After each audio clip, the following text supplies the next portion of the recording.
Hello, people of the internet. Welcome to the Siesta Podcast. My name is Colton Steiner, and I'm your host for this show. And today we got a really good lineup. First, we're going to be talking about the Cleveland Browns game against the Pittsburgh Steelers, where it was their first playoff appearance in 18 years, and it was their first playoff win since 1994. But after that topic, we'll go on and talk about Ohio State and do like a season recap and talk about their national championship game against Alabama. But first, let's dive into the Browns game. Like I said, first playoff appearance in 18 years, first playoff win since 94. Also, let's roll down some other accomplishments from this game. It was their first road playoff win since 1969. They snapped a 17-game losing streak at Heinz Field. Now, that losing streak is the third longest road losing streak to a single opponent in league history, which means the Browns' last win at Heinz Field was in 2005. 2005, I was 9 years old. That's how I am 24, turning on 25 now. That just goes to show how long ago that was. And that game also tied a playoff record for points in the first quarter with 28, which is what the Browns put up. It was a phenomenal game. I'll go on to discuss about the game itself, but man, that start had to be one of the best starts in Cleveland Browns history when it comes to games that matter. But also this game tied an NFL postseason record for most points scored in a half, which was 35. The last time that happened was in 1954. 1954. Good night, man. That just blows my mind. Oh man. And of all the things, this is the first time the Cleveland Browns have beaten the Pittsburgh Steelers in the playoffs. Now, what am I supposed to say? How did the Browns win this game? And it's pretty much the first play of the game summarized it all. Turnovers. They won the turnover battle. And I said going into this game, their defense needed to step up and force the turnovers. And the Browns were able to take advantage of those 5 turnovers, and one of which was obviously the touchdown that scored on the first play of the game with that snap. I mean, was it necessarily the Browns' fault that they snapped it over Big Ben's head? No, but they were able to jump on it, get it into the end zone. And when you look at the play, I really don't know why Ben Roethlisberger just kind of looked at the ball. He really made no attempt to pick it up or to dive on it. And it's one of those things where you look at the age of Big Ben and the number of injuries he's had over the years. And that's where I look at the Steelers situation at quarterback, and I think they just need to move on and go to a younger guy. I mean, sure, he threw for over 500 yards, but he threw the ball a lot. I mean, there's not many quarterbacks in the league this year, let alone like in the last 10 years that I've seen throw the ball as much as he did that game. I mean, everyone looks at the stats, threw for 500 yards, but they gave up on the run game because they were down so much. And honestly, I think that was kind of a disadvantage because when they did run the ball for the most part, I think they were doing pretty well against the Browns. But moving on back to the turnovers, the Browns didn't turn the ball over. That's the big thing. And when you look at what they were able to accomplish on the defensive side of the ball, they were able to also mimic what the Steelers couldn't do. They didn't have any fumbles. They didn't have any bad passes. The run game was so dominant in this game. This is where Alex Van Pelt stepped up with the play calling. And in his first game as a play caller, at least to my knowledge, he did it perfect. He did exactly what I've wanted this team to do all season. The run game was dominant because we did short, quick passes. We never really threw the ball down the field. When you look at the first touchdown on the offense by the Browns, it was on that slant by Jarvis Landry. Baker Mayfield got the ball out quick and found Jarvis Landry for 10, 15 yards. I forget the distance of the throw. And Jarvis Landry was able to kick it into 5th gear and just beat all the defenders and run into the end zone. So that's where I always say the short, quick passes definitely opens up the long game down the line. And we never really got any long passes downfield. Like Baker never really threw the ball like 30 plus yards, and at least that I can remember, because the run game was so good. We handed off to Nick Chubb or Kareem Hunt. Speaking of, both Kareem Hunt and Nick Chubb were absolutely dominant. They were dominant on the run, and that's what I really, really like to see. And Baker Mayfield, the man, had one of, in my opinion, the best games a Cleveland Browns quarterback has ever had. Sure, his completion percentage wasn't great, but 263 yards and 3 touchdown passes, 0 turnovers. That's the big thing. 0 turnovers. And despite the comeback by the Steelers in the second half, the Browns were calm and collected, and they continued to run their offense like they did in the first half. And that's what I've been saying all year. That's exactly what they needed to do. They didn't play not to lose, like I've said numerous times. They played their game, and that's exactly what they need to do against Kansas City. I mean, running off, they were also running off bulletin board material. The Browns is the Browns comment really seemed to make them mad, and I completely understand that. I mean, the Browns is the Browns is a comment for teams in the years past. This Browns team is different. We're changing history. When I started this podcast episode off, I listed the number of history markers that they accomplished in this game, along with the records they set in this game. This was a statement win. This was a win saying, we're not the same old Browns the last 20 years. We're a different team. We're the Browns of old. We're here to kick butt and stomp it down your throats, because we've been sick over the last year of teams calling us out saying, oh, this is the same Browns team we watched for the last 15 years. No. This is where history is changing. I've said this numerous times as well. History is changing with this Browns organization. We're here to play football. We're not here to sit back and just take all the beatings from the other team. No, we're the ones doing the beatings now, and I'm here for it. And the thing about the Steelers, they're continuing to talk. Chase Claypool continues to say the Browns were, quote, classless in their wins, despite Juju saying the Browns is the Browns. And their nameless gray faces, which is also a Mike Tomlin quote. But you know what? You're just building on to the bulletin board material for us to beat Kansas City. So I'm here for it. And along with the comment that the Browns are going to get clapped, well, we're here to kick butt. We're not here to get clapped. We're here to do the clapping against the other team, if that makes sense. But looking at this Kansas City game, what do the Cleveland Browns need to do to beat Kansas City? And let's be honest, Kansas City is a great team, and they're led by Patrick Mahomes, MVP, Super Bowl champion. And what they need to do, control the clock on offense and keep the ball away from the Chiefs offense. It's simple, but if you can keep Pat Mahomes, Tyreek Hill, and Travis Kelce off the field, then you're doing something right. I mean, I do expect this to be a high scoring game, because just look at the offenses. Both of them are stacked. And what the Browns need to do offensively is give the ball to Nick Chubb and Kareem Hunt and continue to do the short, quick passes. I mean, it has worked very well the last several weeks. And if the Browns continue to do this short, quick passes, mixed with the running game, 55-45, maybe 55 passing, 45 running, or vice versa, it just works really well. And it brings up the secondary, as I've said numerous times, and allows you to go deep eventually. I'm not saying we shouldn't go with the deep ball. We have receivers. We have Donovan Peoples-Jones. We have Rashard Higgins, and we have Jarvis Landry. 3 great receivers to go downfield, and 3 fast ones too. And the real thing that I'm looking for is Baker's pressure in the pocket. And we saw that him do really well. He was poised in the pocket against the Steelers. And what I really want him to look at against the Chiefs is he going to scramble more? Now, I say this very strongly. If he scrambles, either slide or run out of bounds, we do not want Baker Mayfield taking hits. I'm not saying Baker's fragile. I'm just saying I don't want my quarterback getting hit. Everyone's looking at Lamar Jackson being a runner. I mean, great runner, great player. No one's doubting that. But I don't think the longevity of a running quarterback is good for your organization. And I'm here with Baker Mayfield for the long haul.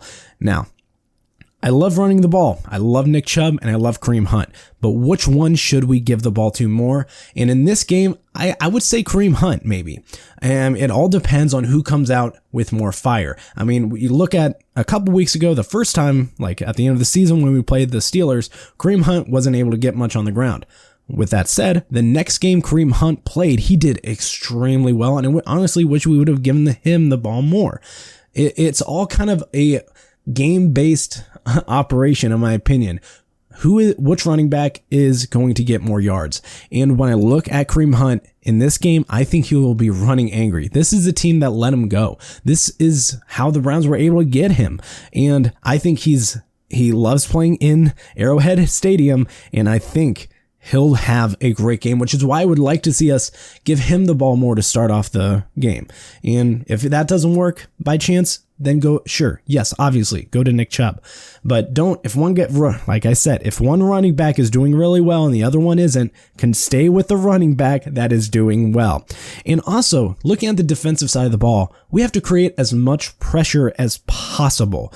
And obviously, this will allow for less time for Mahomes to make big plays, but when I say this, I also want to create pressure without blitzing. I mean, Brandon Marshall, as much as I've ragged on him this season as a commentator, because he's said a lot of stupid crap, he did make this point, and he's absolutely right. We can't afford to blitz, because with Travis Kelce and Tyreek Hill, if they can get the ball out quick, like I want our offense to do, then it is going to be a touchdown, because once Tyreek Hill gets into that open field, there's no stopping him. So it's going to be tough to stop them off on the defensive side. I mean, it is what it is. They're a great offense, and this is where the secondary has to step up too. I mean, we got Denzel Ward and Kevin Johnson back. I mean, we all complained, and not really complained, but said this isn't going to be good for our defense because we don't have our best cornerback and his backup, who is most likely going to be a starter in this game. And that's the thing. Denzel Ward is one of the best cornerbacks in the NFL, and you have to use that to your advantage. And it's time for him to show why he is our best defender. Sure, Myles Garrett is a phenomenal pass rusher and a great tackler, but in the secondary, it is crucial to have a good cornerback, and that's where I think Denzel Ward will really excel here. And at the end of the day, back to the offense. I'm going back and forth. This is how we do it on the Siesta podcast. It's a party. We go all around. But going back to our offense, this is where Baker Mayfield needs to continue his leadership. We saw him against the Steelers. To me, he looked comfortable. He looked like a veteran quarterback out there. And he didn't force passes. He scrambled when he needed to, and he threw the ball out of bounds or threw it where it wasn't catchable for a defender instead of trying to force the pass into an interception. And he's done that over the last 8 weeks incredibly well. I mean, one interception in the last 350 some plus passes, that is incredible development. And whoever our QB development coaches are, hats off to you guys. That is a great step in the right direction and a great step forward into Baker Mayfield's future. It's a great look, and this is the quarterback we expected to get when we drafted him. But at the end of the day, the Browns need to step up. And let's look at my predictions for this game. First off, the Browns secondary will struggle to stop Travis Kelce. I mean, let's be honest, not many teams this season have been able to do that. He's a big guy to cover, and he just has great hands. So it's hard to knock the ball out of those hands. But the Chiefs are beatable. If you look at their last 7 games before their season-ending loss against the Chargers, the Chiefs only averaged to beat their opponents by 4 points. And it was always a one-possession game at the end. And that's where I say, everyone's saying how great their offense is, but at the end of the day, they only won by 1 possession. If something happened that turned the ball over, they very well could have lost.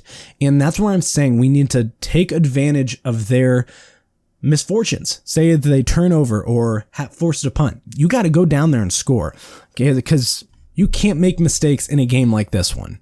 And you don't need to be perfect. That's the thing. You don't need to have a perfect game. You just need to score more points than they do. I mean, that's football. Score more points than the other team and you win. And you look at the Browns offense the last several weeks, they've been putting up the points. I mean, 48 points against the Steelers in this last game against what people have said was one of the best defenses in the league. You can if you can do that against the Steelers, you can easily do that against the Chiefs. Because in my opinion, the Chiefs defense has been kind of average. I mean, I'm not going to diss on them. I mean, they're a great team, but everyone focuses on the Kansas City Chiefs offense, and they have a right to do so. Great offense, like I've said numerous times. But I do think Baker Mayfield will have another iconic Browns game. I do think he'll throw for over 275 yards, 3+ touchdown passes. It's going to be a high-scoring game. I don't have any doubt about that. Neither defense has really showed why they're a great defense in the NFL, and both teams have been kind of led by the offense. So I also think Kareem Hunt will run angry, like I said, and the Browns will come out victorious 45-42. I'm confident in that. I love this team, and I think we have the ability to do that. So thank you for listening to my Browns segment of this show. I'm excited for the game on Sunday. Go Browns! And I'm excited to see Joel Bitonio back on the field after he was unfortunately forced to miss his first playoff game of his career. And he'll be back on Sunday against the Chiefs. So that is great to see. Go Browns, like I said. And let's move on to the Ohio State segment. Ohio State finished their season with a tough loss against the Alabama Crimson Tide. And let's be honest, Alabama was just a better team. Alabama was just stacked on offense. But before I talk about that game, let's talk about Ohio State. What a season. The amount of adversity that they were able to overcome. They finished 7-1 after a crazy year where you only really played a couple games in the last few weeks due to a number of teams canceling because of COVID outbreaks for their opponents. I mean, it sucks that we couldn't play the team up north this year. It sucks that we couldn't, because that would have been a great lead into the game against Northwestern. It would have given them a little bit more edge, in my opinion. I think that would have helped, because when you're on and off again every other week, it definitely puts you at a disadvantage. And Ohio State, they couldn't really ride any momentum going into these games, which is why that win against Clemson just blows my mind. Sure, people can say they were fresh. They didn't play near as many games. True, that is true. I'm not denying that. But you don't have the experience there. The number of plays and reps that your offense has is just not near as much as, say, a team like Clemson. But they were able to beat Clemson with these challenges, and they got their revenge. They were able to avenge what happened last year, and that's what really made me happy. And let's be honest, I mean, sure, that Bama loss sucks and it stings, but that win against Clemson, in my opinion, my personal opinion, means so much more than that game against Bama. If we did happen to be Bama, it'd just be icing on the cake. And I still love Ohio State no matter what. I was born a Buckeye and I will die a Buckeye. So OHIO. Now let's look at this Bama game. How did we lose so poorly? First off, like I said, Bama was just the better team. I can't say that Ohio State just had a bad day. Well, maybe Ohio State did have a bad day, but they would have had to play perfect football in order to beat Alabama. And it's hard to play a perfect football game. Bama was stacked on the wide receiver and running back portion.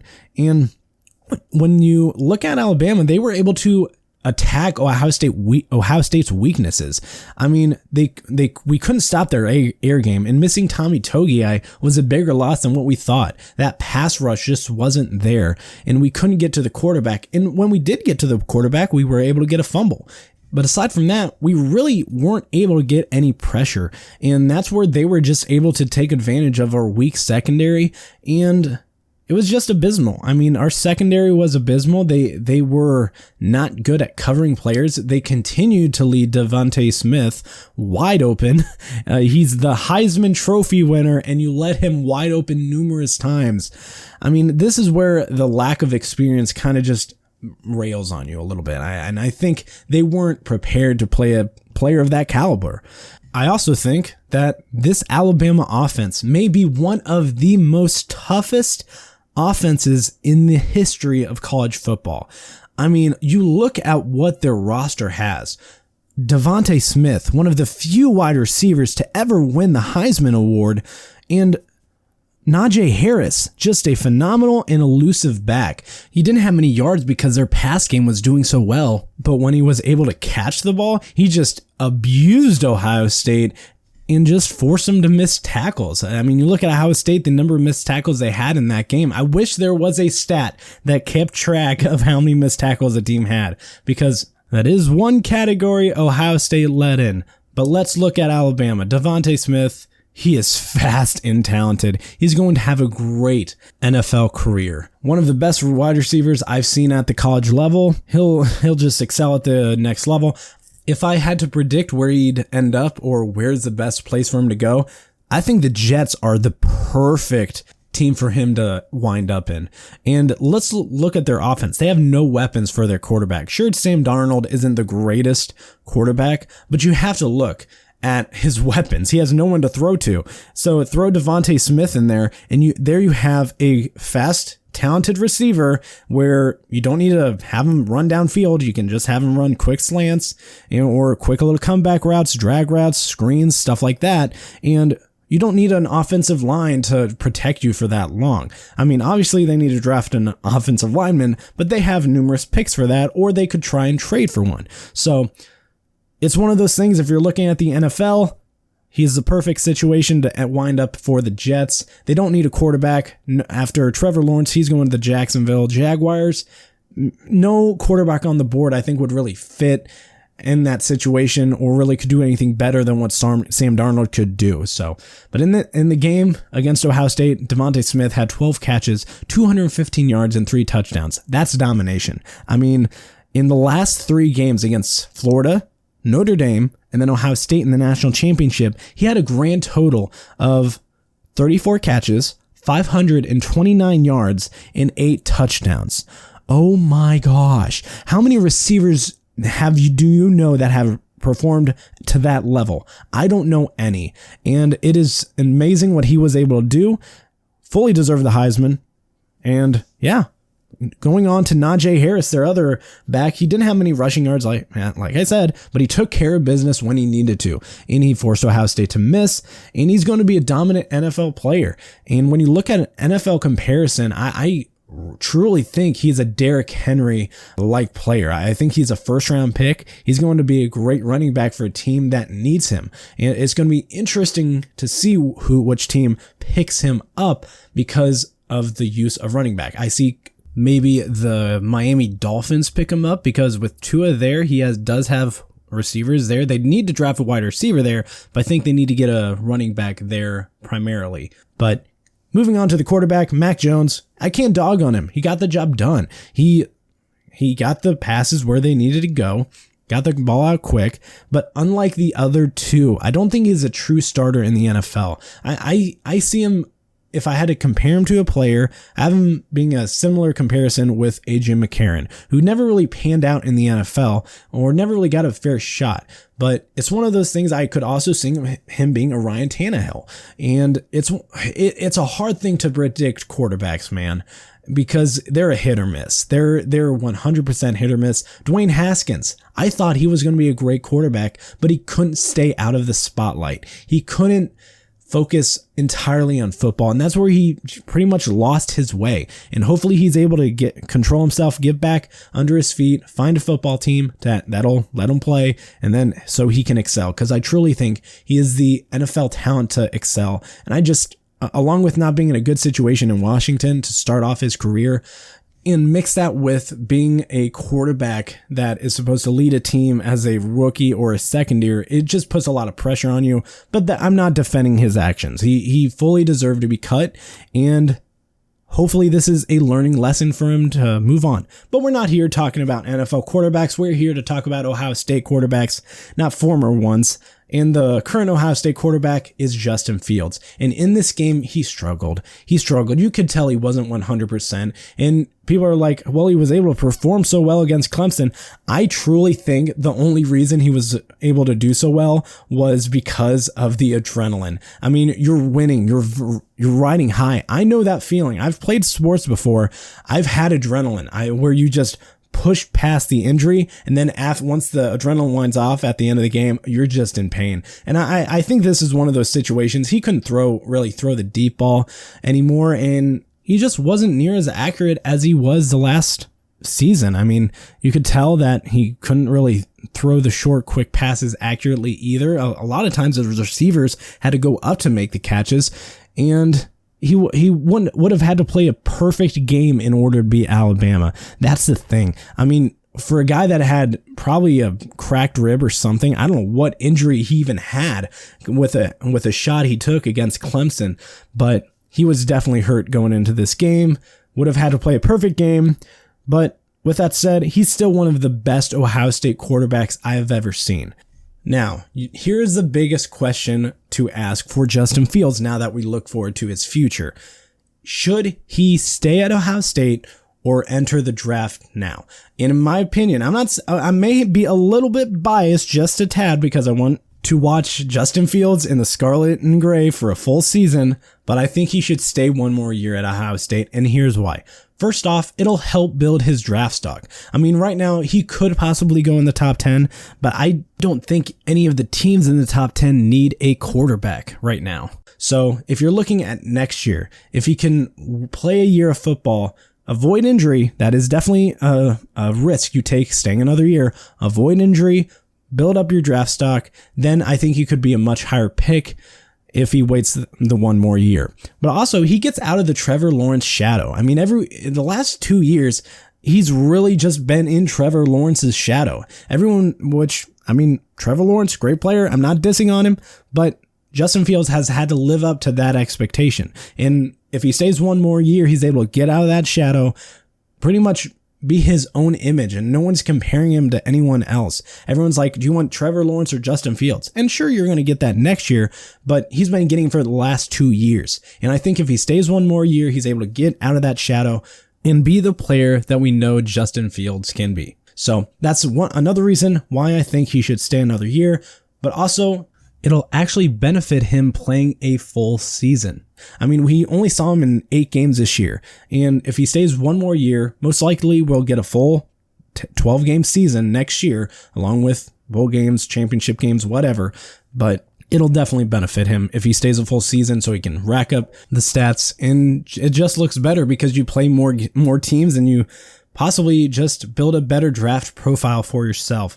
And also, I'm looking at this from Ohio State's perspective, but you have 5-star quarterback freshman coming in, Kyle McCord. If you can develop him 1 year under Justin Fields, maybe redshirt him. I don't think you would. I'd possibly redshirt him if Justin Fields would stay, but you definitely develop him more. And going into his second year, it'll be so good to watch him excel and do well. He'll be a lot more prepared, a lot more confident, and the fact that he's learning under a great Ohio State quarterback is just a great thing to do.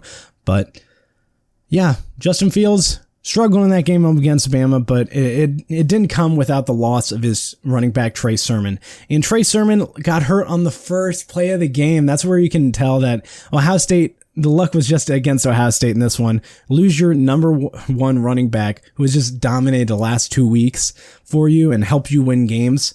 And he just clearly couldn't run the ball with their other running backs. I mean, Master Teague, I think he's a great guy, but I don't think he is a great running back for Ohio State. He's just not fast enough, in my opinion.